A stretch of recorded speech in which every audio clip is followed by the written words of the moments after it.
Today I want to show you how you can beat a hard campaign stage 8-14 with 3 stars. Even if I might use different heroes than you have, I will help you to understand the map and the monsters who are spawning by going through them step by step, so you can adjust my tactic and beat the level with your own heroes. In the end I will show you the full replay of the fight so you can see how it plays out. This fight can feel a bit unfair unless we know one thing about the boss and Priest of Thunder mechanic, which is not mentioned in the monster info but is mandatory to know. My tactic I will explain by going through all the monsters in this level and how they influenced my hero positioning. The first monster type we face is the Egon Believer. They spawn in the bottom right and left corners.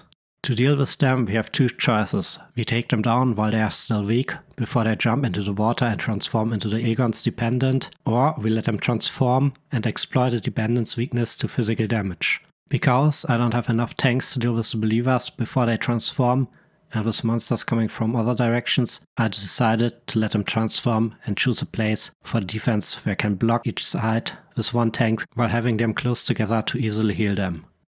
As tanks I use Malveria, Talon and Constance, but every other tank will do the job who can stay alive while blocking the monster waves. On the right flank I use Malveria as a tank who deals magic damage. Because the dependents are weak to physical damage, I supported her with Idrit's physical damage output by placing her on the platform right behind her. On the left side I placed Constance to block the first Priest of Thunder, and before the dependents connected I placed Talon, who already deals good amounts of physical damage, so I didn't need another DPS to support her. Normally Constance would heal Talon, but since she can't heal while she attacks someone in melee, I had to place another heal on the platform to keep her alive. The Priest of Thunder is calling thunder upon our heroes while moving towards the core. If he does this in the acid rain, the thunder causes splash damage in a cross-shaped area. This is the reason why we can't pack our heroes close and need to keep free space around them.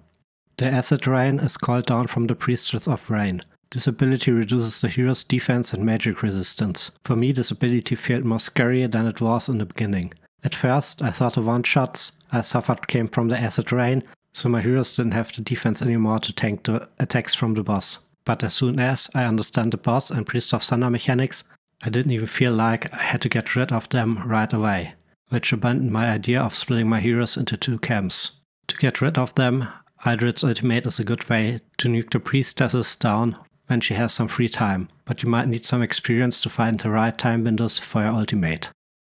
Now let's have a look at the boss, the Ancient God's Messenger. The first ability is the Lightning Arrow that deals massive damage to 1 target. The second ability is the Flaming Arrow. Here the boss deals damage to multiple targets. I never realized that the Flaming Arrow deals damage to multiple heroes myself. I think the reason for this is that it deals AoE damage around its target, and because my heroes were spread out already, this effect didn't trouble me. The last ability besides the CC immunity is Abyssal Rune.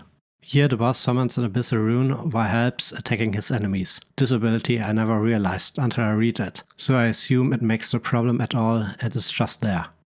Now I like to show you the last mechanic. In this short clip I placed on Constance and Isolde afterwards, and the boss goes for Isolde straight away and kills her.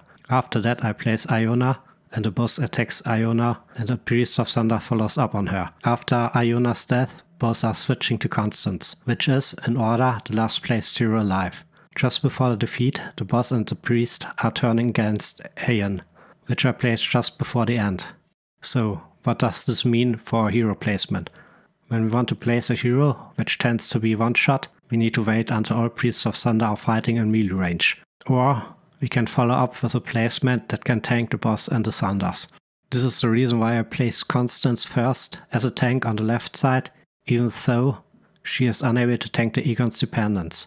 But I had to keep my last tank choice, Talon, as the last placement, so she could tank me through the thunder and the boss damage. As always, you can watch the whole fight now to see how it plays out. If you liked the video so far, I appreciate if you like the video and subscribe to the channel to help me grow. For now, that's from my side, and I hope you could learn something from this video. And I wish you a nice day.